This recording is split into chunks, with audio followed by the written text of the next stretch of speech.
Recording by Anne Haviland. Young Goodman Brown by Nathaniel Hawthorne. Young Goodman Brown came forth at sunset into the street at Salem Village, but put his head back after crossing the threshold to exchange a parting kiss with his young wife. And Faith, as the wife was aptly named, thrust her own pretty head into the street, letting the wind play with the pink ribbons of her cap while she called to Goodman Brown. "Dearest heart," whispered she softly and rather sadly, when her lips were close to his ear, "prithee put off your journey until sunrise, and sleep in your own bed tonight. A lone woman is troubled with such dreams and such thoughts that she's afeard of herself sometimes. Pray tarry with me this night, dear husband, of all nights in the year." "My love and my faith," replied young Goodman Brown, "of all nights in the year, this one night must I tarry away from thee. My journey, as thou call'st it, forth and back again, must needs be done twixt now and sunrise. What, my sweet pretty wife, dost thou doubt me already, and we but 3 months married?" "Then God bless you," said Faith with the pink ribbons, "and may you find all well when you come back." "Amen," cried Goodman Brown. "Say thy prayers, dear Faith, and go to bed at dusk, and no harm will come to thee." So they parted, and the young man pursued his way until, being about to turn the corner by the meeting-house, he looked back and saw the head of Faith still peeping after him with a melancholy air in spite of her pink ribbons. "Poor little Faith," thought he, for his heart smote him. "What a wretch am I to leave her on such an errand! She talks of dreams, too. Methought as she spoke there was trouble in her face, as if a dream had warned her what work is to be done tonight. But no, 'twould kill her to think it. Well, she's a blessed angel on earth, and after this one night I'll cling to her skirts and follow her to heaven." With this excellent resolve for the future, Goodman Brown felt himself justified in making more haste on his present evil purpose. He had taken a dreary road, darkened by all the gloomiest trees of the forest, which barely stood aside to let the narrow path creep through, and closed immediately behind. It was all as lonely as could be, and there is this peculiarity in such a solitude, that the traveler knows not who may be concealed by the innumerable trunks and thick boughs overhead, so that with lonely footsteps he may yet be passing through an unseen multitude. "There may be a devilish Indian behind every tree," said Goodman Brown to himself, and he glanced fearfully behind him as he added, "What if the devil himself should be at my very elbow?" His head turned back, he passed a crook of the road, and looking forward again beheld the figure of a man in grave and decent attire, seated at the foot of an old tree. He arose at Goodman Brown's approach, and walked onward side by side with him. "You're late, Goodman Brown," said he. "The clock of the Old South was striking as I came through Boston, and that is full 15 minutes agone." "Faith kept me back a while," replied the young man with a tremor in his voice, caused by the sudden appearance of his companion, though not wholly unexpected. It was now deep dusk in the forest, and deepest in that part of it where these two were journeying.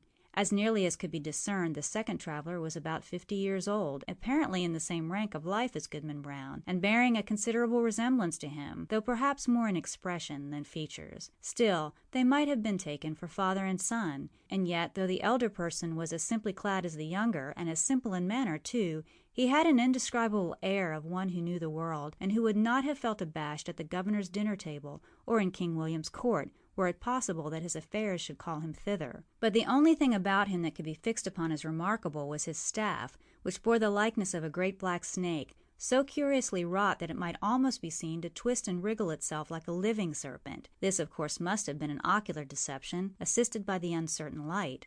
"Come, Goodman Brown," said his fellow traveler, "this is a dull pace for the beginning of a journey. Take my staff, if you are so soon weary." "Friend," said the other, exchanging his slow pace for a full stop, "having kept covenant by meeting thee here, it is my purpose now to return whence I came. I have scruples touching the matter thou wouldst of." "Sayest thou so?" replied he of the serpent, smiling apart. "Let us walk on, nevertheless, reasoning as we go, and if I convince thee not, thou shalt turn back. We are but a little way in the forest yet." "Too far, too far!" exclaimed the goodman, unconsciously resuming his walk. "My father never went into the woods on such an errand, nor his father before him. We have been a race of honest men and good Christians since the days of the martyrs, and shall I be the first of the name of Brown that ever took this path and kept—" "Such company, thou wouldst say," observed the elder person, interpreting his pause. "Well said, Goodman Brown. I have been as well acquainted with your family as with ever a one among the Puritans, and that's no trifle to say. I helped your grandfather, the constable, when he lashed the Quaker woman so smartly through the streets of Salem, and it was I that brought your father a pitch-pine knot, kindled at my own hearth, to set fire to an Indian village in King Philip's War. They were my good friends both, and many a pleasant walk have we had along this path, and returned merrily after midnight. I would fain be friends with you for their sake." "If it be as thou sayest," replied Goodman Brown, "I marvel they never spoke of these matters, or verily I marvel not, seeing that the least rumor of the sort would have driven them from New England. We are a people of prayer and good works to boot, and abide no such wickedness." "Wickedness or not," said the traveler with the twisted staff, "I have a very general acquaintance here in New England. The deacon of many a church have drunk the communion wine with me. The selectmen of divers towns make me their chairman, and a majority of the great and general court are firm supporters of my interest. The governor and I too, but these are state secrets." "Can this be so?" cried Goodman Brown, with a stare of amazement at his undisturbed companion. "Howbeit I have nothing to do with the governor and council. They have their own ways, and are no rule for a simple husbandman like me. But were I to go on with thee, how should I meet the eye of that good old man, our minister at Salem village? Oh, his voice would make me tremble both Sabbath day and lecture day." Thus far the elder traveler had listened with due gravity, but now burst into a fit of irrepressible mirth, shaking himself so violently that his snake-like staff actually seemed to wiggle in sympathy. "Ha, ha, ha!" shouted he again, then composing himself. "Well, go on, Goodman Brown, go on, but prithee don't kill me with laughing." "Well, then, to end the matter at once," said Goodman Brown, considerably nettled, "there is my wife Faith. It would break her dear little heart, and I'd rather break my own." "Nay, if that be the case," answered the other, "e'en go thy ways, Goodman Brown. I would not for 20 old women like the one hobbling before us that Faith should come to any harm." As he spoke, he pointed his staff at a female figure on the path, in whom Goodman Brown recognized a very pious and exemplary dame, who had taught him his catechism in youth, and was still his moral and spiritual adviser, jointly with the minister and Deacon Gookin. "A marvel, truly, that Goody Cloyes should be so far in the wilderness at nightfall," said he. "But with your leave, friend, I shall take a cut through the woods until we have left this Christian woman behind. Being a stranger to you, she might ask whom I was consorting with, and whither I was going." "Be it so," said the fellow traveler. "Betake you to the woods, and let me keep the path." Accordingly the young man turned aside, but took care to watch his companion, who advanced softly along the road until he had come within a staff's length of the old dame. She, meanwhile, was making the best of her way, with singular speed for so aged a woman, and mumbling some indistinct words, a prayer doubtless, as she went. The traveler put forth his staff and touched her withered neck with what seemed the serpent's tail. "The devil!" screamed the pious old lady. "Then Goody Cloyes knows her old friend," observed the traveler, confronting her and leaning on his writhing stick. "Ah, forsooth, it is your worship indeed," cried the good dame. "Yes, truly it is, and in the very image of my old gossip, Goodman Brown, the grandfather of the silly fellow that is now. But, would your worship believe it? My broomstick hath strangely disappeared, stolen, as I suspect, by that unhanged witch, Goody Cory, and that too when I was all anointed with the juice of smallage and cinquefoil and wolfsbane." "Mingled with fine wheat and the fat of a newborn babe," said the shape of old Goodman Brown. "Ha! Your worship knows the recipe," cried the old lady, cackling aloud. "So, as I was saying, being all ready for the meeting, and no horse to ride on, I made up my mind to foot it, for they tell me there is a nice young man to be taken into communion tonight. But now your good worship will lend me your arm, and we shall be there in a twinkling." "That can hardly be," answered her friend. "I may not spare you my arm, Goody Cloyes, but here is my staff, if you will." So saying, he threw it down at her feet, where perhaps it assumed life, being one of the rods which its owner had formerly lent the Egyptian magi.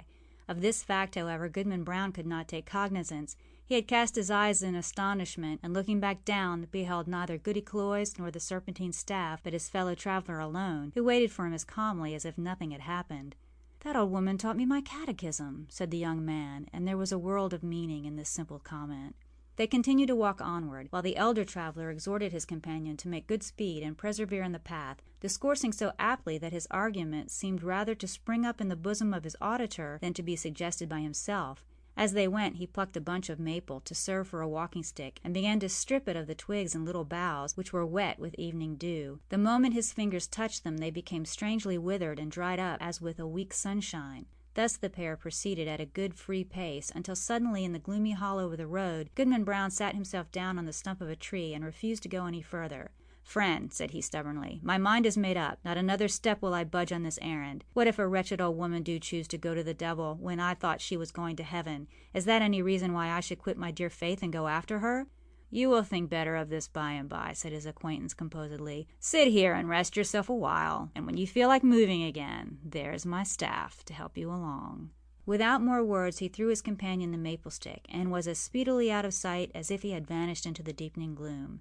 The young man sat a few moments by the roadside, applauding himself greatly, and thinking with how clear a conscience he should meet the minister in his morning walk, nor shrink from the eye of good old Deacon Gookin. And what calm sleep would be his that very night, which was to have been spent so wickedly, but so purely and sweetly now, in the arms of faith. Amidst these pleasant and praiseworthy meditations, Goodman Brown heard the tramp of horses along the road, and deemed it advisable to conceal himself within the verge of the forest, conscious of the guilty purpose that had brought him thither, though now so happily turned from it. On came the hoof tramps and the voices of the riders, two grave old voices, conversing soberly as they drew near. These mingled sounds appeared to pass along the road, within a few yards of the young man's hiding place, but, owing doubtless to the depth of the gloom at that particular spot, neither the travelers nor their steeds were visible. Though their figures brushed the small boughs by the wayside, it could not be seen that they intercepted, even for a moment, the faint gleam from the strip of bright sky athwart which they must have passed. Goodman Brown alternately crouched and stood on tiptoe, pulling aside the branches and thrusting forth his head as far as he durst without discerning so much as a shadow. It vexed him the more because he could have sworn, were such a thing possible, that he recognized the voices of the minister and Deacon Gookin, jogging along quietly, as they were wont to do, when bound to some ordination or ecclesiastical council. While yet within hearing, one of the riders stopped to pluck a switch. "Of the two, reverend sir," said the voice like the deacon's, "I had rather miss an ordination dinner than tonight's meeting. They tell me that some of our community are to be here from Falmouth and beyond, and others from Connecticut and Rhode Island, besides several of the Indian powwows, who, after their fashion, know almost as much devilry as the best of us. Moreover, there is a goodly young woman to be taken into communion." "Mighty well, Deacon Gookin," replied the solemn old tones of the minister. "Spur up, or we shall be late. Nothing can be done, you know, until I get on the ground." The hoofs clattered again, and the voices talking so strangely in the empty air passed on through the forest where no church had ever been gathered or solitary Christian prayed. Whither then could these holy men be journeying so deep into the heathen wilderness? Young Goodman Brown caught hold of a tree for support, being ready to sink down on the ground, faint and overburdened with the heavy sickness of his heart. He looked up to the sky, doubting whether there really was a heaven above him, yet there was the blue arch, and the stars brightening in it. "With heaven above and faith below, I will yet stand firm against the devil," cried Goodman Brown. While he still gazed upward into the deep arch of the firmament, and had lifted his hands to pray, a cloud, though no wind was stirring, hurried across the zenith and hid the brightening stars. The blue sky was still visible, except directly overhead, where this black mass of cloud was sweeping swiftly northward. Aloft in the air, as if from the depths of the cloud, came a confused and doubtful sound of voices. Once the listener fancied that he could distinguish the accents of townspeople of his own, men and women, both pious and ungodly, many of whom he had met at the communion table, and had seen others rioting at the tavern. The next moment, so indistinct were the sounds, he doubted whether he had heard aught but the murmur of the old forest, whispering without a wind. Then came a stronger swell of those familiar tones, heard daily in the sunshine at Salem village, but never until now from a cloud of night. There was one voice of a young woman, uttering lamentations, yet with an uncertain sorrow, and entreating for some favor, which perhaps it would grieve her to obtain, and all the unseen multitude, both saints and sinners, seemed to encourage her onward. "Faith!" cried Goodman Brown in a voice of agony and desperation, and the echoes of the forest mocked him, crying, "Faith! Faith!" as if bewildered wretches were seeking her all through the wilderness. The cry of grief, rage, and terror was yet piercing the night, when the unhappy husband held his breath for a response. There was a scream, drowned immediately in a loud murmur of voices, fading into far-off laughter as the dark clouds swept away, leaving the clear and silent sky above Goodman Brown. But something fluttered lightly down through the air and caught on the branch of a tree. The young man seized it and beheld a pink ribbon. "My faith is gone," cried he, after one stupefied moment. "There is no good on earth, and sin is but a name. Come, devil, for to thee is this world given." And maddened with despair so that he laughed loud and long, did Goodman Brown grasp his staff and set forth again, at such a rate that he seemed to fly along the forest path rather than to walk or run. The road grew wilder and drearier and more faintly traced, and vanished at length, leaving him in the heart of the dark wilderness, still rushing onward with the instinct that guides mortal man to evil. The whole forest was peopled with frightful sounds, the creaking of the trees, the howling of wild beasts, and the yell of Indians, while sometimes the wind tolled like a distant church bell, and sometimes gave a broad roar around the traveler, as if all nature were laughing him to scorn. But he was himself the chief horror of the scene, and shrank not from its other horrors. "Ha, ha, ha!" roared Goodman Brown, when the wind laughed at him. "Let us hear which will laugh loudest. Think not to frighten me with your deviltry. Come, witch! Come, wizard! Come, Indian powwow! Come, devil himself! And here comes Goodman Brown! You may as well fear him as he fear you." In truth, all through the haunted forest there could be nothing more frightful than the figure of Goodman Brown. On he flew among the path pines, brandishing his staff with frenzied gestures, now giving vent to an inspiration of horrid blasphemy, and now shouting forth such laughter as set all the echoes of the forest laughing like demons around him. The fiend in his own shape is less hideous than when he rages in the breast of a man. Thus sped the demoniac on his course, until quivering among the trees he saw a red light before him, as when the felled trunks and branches of a clearing have been set on fire, and throw up their lurid blaze against the sky at the hour of midnight. He paused, in a lull of the tempest that had driven him onward, and heard the swell of what seemed to him, rolling solemnly from a distance with the weight of many voices. He knew the tune. It was a familiar one in the choir of the village meeting-house. The verse died heavily away and was lengthened by a chorus, not of human voices, but of all the sounds of the benighted wilderness pealing in awful harmony together. Goodman Brown cried out, and his cry was lost to his own ears by its unison with the cry of the desert. In the interval of silence he strode forward until the light glared full upon his eyes. At one extremity of an open space, hemmed in by the dark wall of the forest, arose a rock, bearing some rude natural resemblance either to an altar or a pulpit, and surrounded by 4 blazing pines, their tops aflame, their stems untouched, like candles at an evening meeting. The mass of foliage that had overgrown the summit of the rock was all on fire, blazing high into the night, and fitfully illuminating the whole field. Each pendant twig and leafy festoon was in blaze. As the red light arose and fell, a numerous congregation alternately shone forth, then disappeared in shadow, and again grew, as it were, out of the darkness, peopling the heart of the solitary woods at once. "A grave and dark-clad company," quoth Goodman Brown. In truth they were such. Among them, quivering to and fro between gloom and splendor, appeared faces that would be seen next day at the council board of the province, and others which Sabbath after Sabbath looked devoutly heavenward and benignantly over the crowded pews, from the holiest pulpits in the land. Some affirmed that the lady of the governor was there. At least there were high dames well known to her, and wives of honored husbands, and widows, a great multitude, and ancient maidens, all of excellent repute, and fair young girls, who trembled lest their mothers should espy them. Either the sudden gleams of light flashing over the obscure field bedazzled Goodman Brown, or he recognized the score of the church members of Salem village famous for their especial sanctity. Good old Deacon Gookin had arrived, and waited at the skirts of that venerable saint, his revered pastor. But irreverently consorting with these grave, reputable, and pious people, these elders of the church, these chaste dames and dewy virgins, there were men of dissolute lives and women of spotted fame, wretches given over to all mean and filthy vice, and suspected even of horrid crimes. It was strange to see that the good shrank not from the wicked, nor were the sinners abashed by the saints. Scattered also among their pale-faced enemies were the Indian priests or powwows, who had often scared their native forest with more hideous incantations than any known to English witchcraft. But where is faith? Thought Goodman Brown, and as hope came into his heart, he trembled.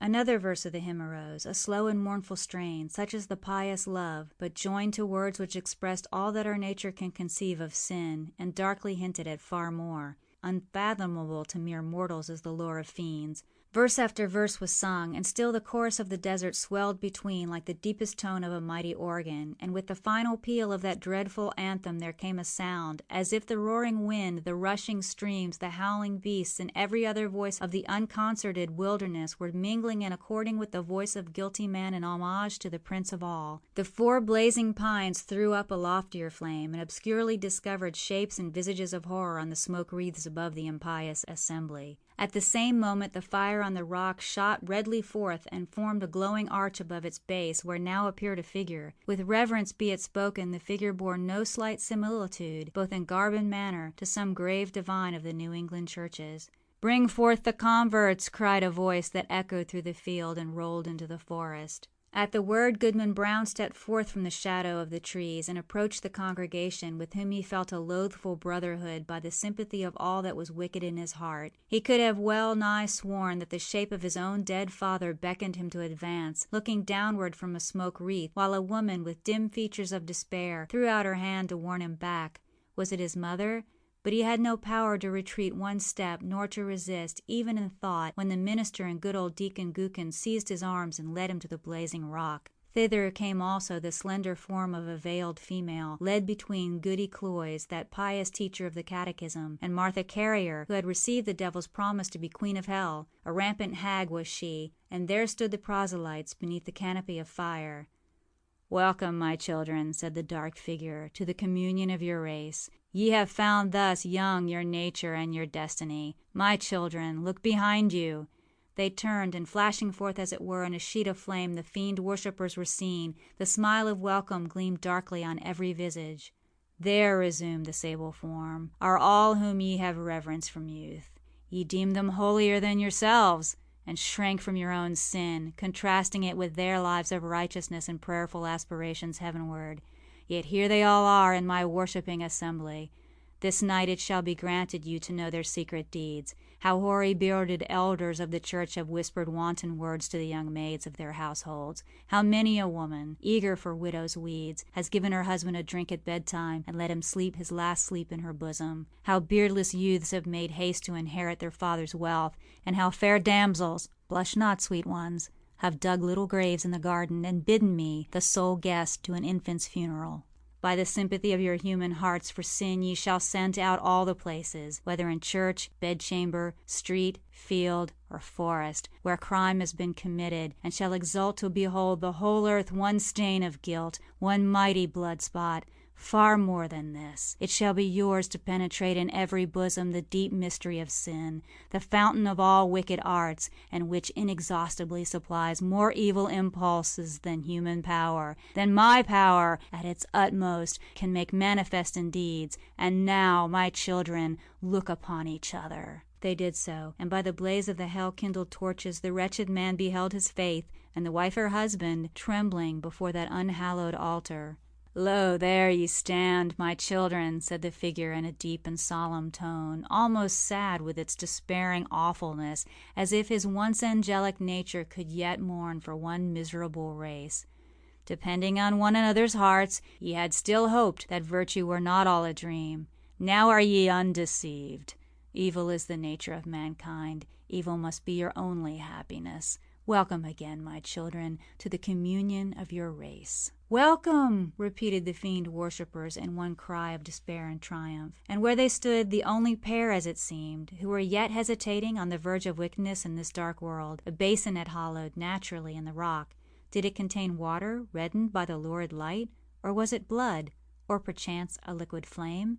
Herein did the shape of evil dip his hand and prepare to lay the mark of baptism upon their foreheads, that they might be partakers of the mystery of sin, more conscious of the secret guilt of others, both in deed and thought, than they could now be of their own.